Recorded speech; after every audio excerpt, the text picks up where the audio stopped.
Bueno, aquí si recuerdan, estábamos viendo lo del ATP, su estructura. ¿Quién se acuerda cómo se llama esta parte? Esta que estoy señalando. Adenina, Muy bien. A ver, ¿quién más se acuerda de esta parte? ribosa. La ribosa, muy bien, y los fosfatos que tenemos aquí. Después también lo que se mencionó es que las principales rutas para la síntesis de ATP es la reacción anaeróbica y aeróbica. En la anaeróbica mencionamos que la hacen los microorganismos como bacterias y levaduras que son hongos microscópicos, ¿sí? Y terminan con la fermentación. Luego también mencionamos que dentro de la respiración aerobia hay más reacciones. ¿Por qué? Porque los organismos son más complejos, están conformados con mayor número de células y por lo tanto necesitan hacer pues una reacción un poco más larga comparada con las reacciones anaeróbicas. Pero también se mencionó que hay una reacción de beta oxidación y creo que ahí es donde nos quedamos. Entonces, esta de beta oxidación básicamente Quedamos en la diapositiva 16. en la 16. Ah, bueno. Nada más aquí para recordar. En la beta oxidación es utiliza más bien ácidos grasos, se da en el carbono 3 y ocurre en la matriz mitocondrial. Bueno, aquí estábamos viendo en cuanto a la energía, recordando algo que en física vieron, que son las calorías y las kilocalorías. Maestra, nos quedamos en la diapositiva 13. En esta. Ah, sí, a ver. Entonces ya vimos que beta oxidación se da en el carbono 3 y básicamente utiliza ácidos grasos. También vimos este ejemplo, que hay ácidos grasos que contienen más o menos carbonos. Por ejemplo, puede haber de 9, que fue un ejemplo que vimos por ahí, pero también vimos, mencioné que puede haber de 8, de 10 o como este ejemplo de 14. Y vimos que que contiene 14 carbonos, por cada 2 carbonos va a formar el acetilcoenzima para que posteriormente pueda entrar al ciclo y en esa parte de esas reacciones de ciclo tricarboxílico se van a formar mayor número de ATPs. Otra estructura importante que también se forma dentro de las reacciones de la beta oxidación es la tiólisis y eso se forma a partir de un sulfidrilo que se une a molécula orgánica. Y aquí tenemos un ejemplo, la molécula orgánica contiene un carbono, aquí está el sulfidrilo, aquí esta molécula orgánica contiene 4 carbonos y aquí tenemos el sulfidrilo. Entonces, una molécula orgánica que tenga un sulfidrilo corresponde a un tiol. Y también mencionamos que este es una de las reacciones que tiene que ver con la beta oxidación. Aquí, por ejemplo, la energía liberada por cada ATP. La energía liberada en la hidrólisis, es decir, cuando se forma agua, puede ser, aquí está el rango, entre 25 a 40 kilojoules por mol a la -1, pero ese valor depende también del pH que tenga el ser vivo. Todos los seres humanos de reino animalia tenemos diferente pH. Todos los seres vivos tenemos diferente temperatura, ¿sí? Desde todos los reinos, desde monera, fungi, protista o protozoa, planta y animalia, tenemos diferente pH y temperatura. Entonces aquí, pues puede ser que este es el rango, pero puede variar. Como dice aquí, depende del pH y la temperatura y de los cationes metálicos presentes, ¿sí? Porque a veces en las reacciones podemos encontrar cationes que se unen, como en este ejemplo, al ATP. ¿Para qué? Para que la reacción en este caso sea un poco más rápido o no tan rápido de acuerdo a lo que se está haciendo en ese momento. Si ustedes recuerdan, los cationes que se encuentran en el grupo 1A de la tabla periódica que tienen que ver con los seres vivos, pues es precisamente ¿cuál? Pues es el sodio, Na, pero también de ese mismo grupo tenemos al litio. Del grupo 2A tenemos al magnesio, que aquí está unido con el ATP, el Mg, pero también tenemos el calcio. Dentro del grupo B de la tabla periódica vamos a tener, por ejemplo, el hierro. ¿Sí? Estos son algunos de los ejemplos cationes más comunes que ustedes han visto en la tabla y que tienen relación con los seres vivos. Entonces, estos en un momento dado, en ciertas reacciones de síntesis de ATP pueden intervenir. Aquí, por ejemplo, el pH de algunos sistemas en el cual se ha experimentado, se ha estudiado más, es cuando hay un pH cercano a la neutralidad o un pH neutro, a una temperatura de 310 grados Kelvin, que si ustedes hacen la conversión, viene saliendo como 36.4 grados Celsius y tiene un valor en este caso de menos 30.5 kilojoules por mol a la -1. Aquí lo importante de esto es precisamente el pH. la temperatura y los cationes que en un momento dado van a permitir que se libere la energía para que sea utilizada en otras reacciones. Entonces, los cationes, esos son algunos ejemplos. Las calorías y kilocalorías, recordando otra vez lo de física. Aquí, por ejemplo, dice que es la medida del calor necesaria para aumentar en 1 grado la temperatura de 1 gramo de agua. Kilocaloría, pues serían 1000 calorías. Entonces, aquí 1 kilojoules es igual a 1 kilocaloría y 1 kilocaloría es igual a 1000 calorías. Una caloría termoquímica, es decir, en reacciones químicas, equivale a 4.184 joules y 1 kilocaloría termoquímica a 4.184 kilojoules. Bueno, es lo mismo, lo repetí, perdón. Ahora, en todas las reacciones también se requieren enzimas. Entonces, no solamente se requiere que se forme, en este caso, el ATP y que pueda intervenir en diferentes reacciones. No, también se requiere, como ya se mencionó, un pH, una temperatura, pero también las enzimas. Y como dice aquí, una enzima es un conjunto ¿de qué? De proteínas, que básicamente van a participar en reacciones bioquímicas. Una enzima es un catalizador biológico. Estos en un momento dado pueden regular la velocidad de reacción. Modifican la velocidad de una reacción de acuerdo a lo que se requiere en ese momento cuando se esté formando un producto determinado. Entonces aquí las enzimas son bien importantes para los procesos metabólicos, que ya se mencionó que los procesos metabólicos son la respiración anaerobia, aerobia, pero también fotosíntesis y quimiosíntesis. Actividad enzimática. Dentro de esta actividad enzimática debe de haber un sustrato, molécula sobre la cual actúa la enzima y cuya transformación está condicionada por ella. Por ejemplo, aquí tenemos la proteasa. ¿A qué molécula va en este caso ayudar a que se degrade? Pues a las proteínas. Entonces, un sustrato va a actuar sobre las proteínas. El producto de la molécula resultante de la acción está formada precisamente por con ayuda más bien de la actividad de la enzima, formando uno o más productos. Por ejemplo, aquí la caseína. La caseína es una proteína. Una proteína está formada por aminoácidos. Entonces, ¿qué va a pasar? El sustrato, que es la proteasa, va a actuar sobre esta proteína y la va a dejar en forma de aminoácidos. Cada aminoácido que en un momento dado estaba integrando a la caseína, esos son los metabolitos que ya también habíamos mencionado. Y esos aminoácidos son los que los ribosomas van a utilizar para formar las proteínas que las células requieren. A ver aquí, esta es la proteína de la leche. Es una proteína. Las proteínas, la mayoría de ellos terminan en ina. Caseína, hemoglobina, globulina, inmunoglobulina, terminan en ina. Bueno, entonces esa es forma para reconocerlo. Esta es una proteína.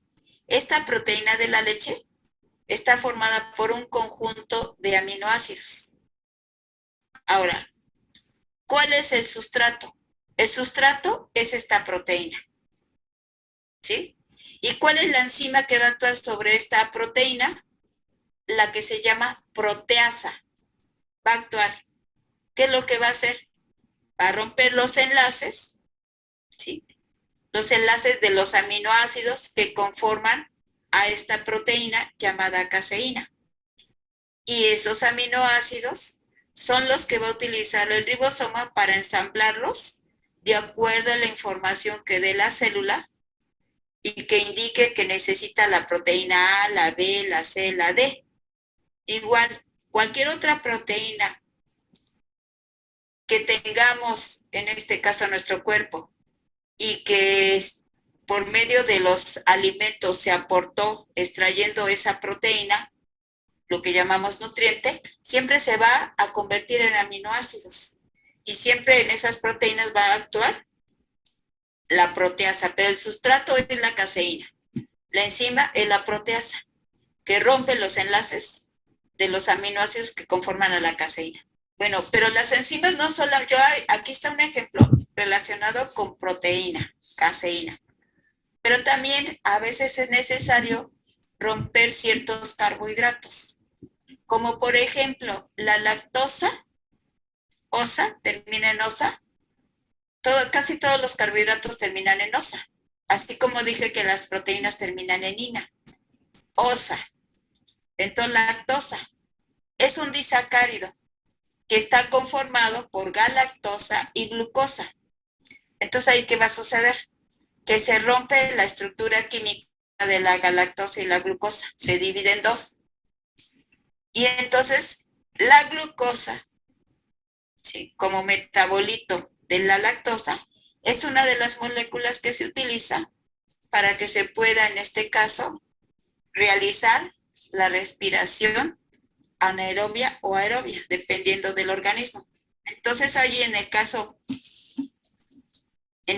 de, ¿cómo se llama?, de todas las biomoléculas, van a existir enzimas que van a convertirlas a estructuras más sencillas, lo que llamamos catabolismo.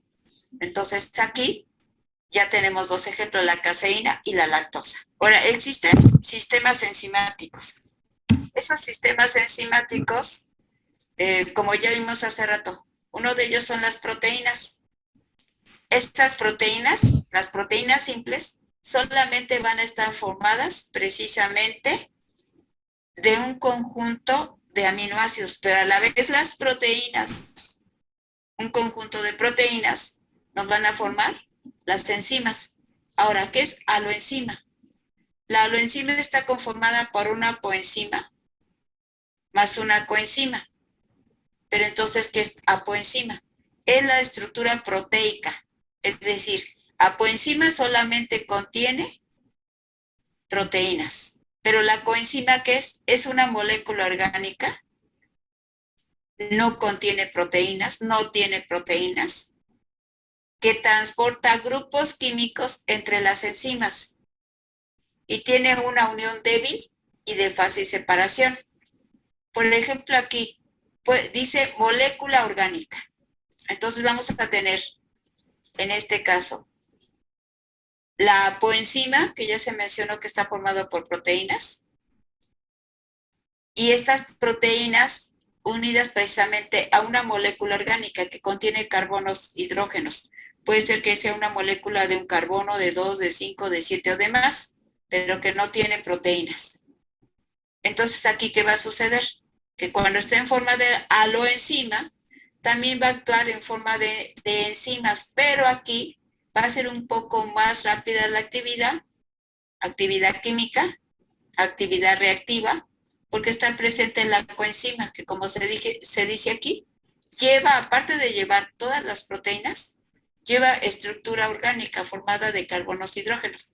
Y entonces va a ser un poquito más rápido, pero también aquí dice, transporta grupos químicos que a lo mejor la reacción necesita, y entonces los lleva hasta la molécula con la cual está reaccionando. Por ejemplo, el calcio. El calcio que nosotros podemos, calcio, magnesio, ¿cuál otro? El hierro, litio, porque también las células necesitan algo de litio. Pues resulta que ese litio, ¿sí? Hace rato mencionamos que está unido al ATP. Bueno, pues aquí, a ese ATP, se puede unir una aloenzima, ¿sí? Y esta, ya sabemos que está formada por esto.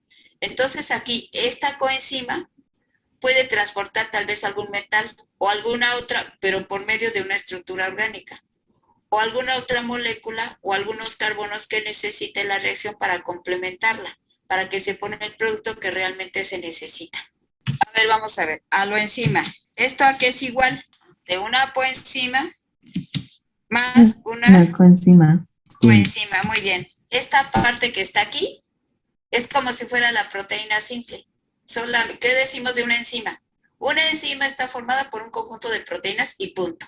Ahí se terminó la definición de enzima. Entonces, esta apoenzima es simplemente la proteína las proteínas que conforman la enzima. Ahora, ¿qué es coenzima?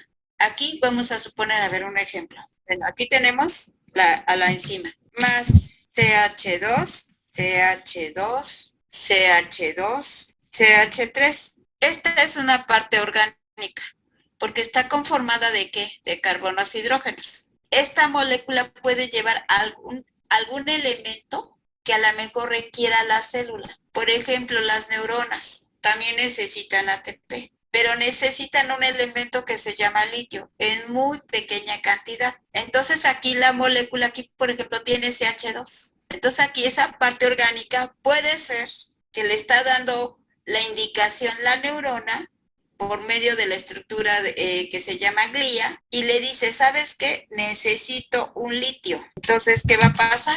Que lleva ese litio. Entonces, ese litio lo va a utilizar la neurona, lo lleva y cuando esté haciendo alguna reacción que tiene que ver con las neuronas, ese litio se va a liberar hacia las neuronas. Pero ¿quién va a ayudar en este caso a que se integren las neuronas? Pues la enzima. Entonces, una aloenzima está formada por una enzima.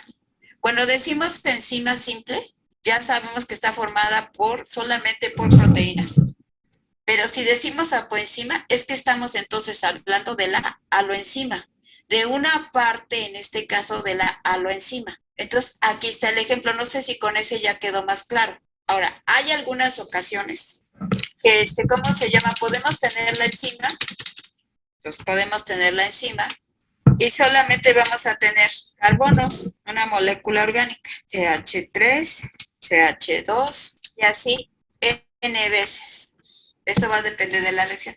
Y lo único que hace cuando se une a esta enzima, que se llama poenzima dentro de la aloenzima, es que va a ayudar a que la reacción tenga mayor energía y se lleve mucho más rápido. No en todas las reacciones se utiliza aloenzima. Hay reacciones que solamente utilizan enzimas, es decir, un conjunto de proteínas. En cambio, hay otras que utilizan aloenzima. La diferencia es que la aloenzima lleva una coenzima. Y apoenzima solamente lo podemos utilizar ese término cuando hablemos de la enzima, en este caso, que está formando a la aloenzima. Entonces ya sabemos que es una coenzima. Ahora hay proenzimas o simógenos.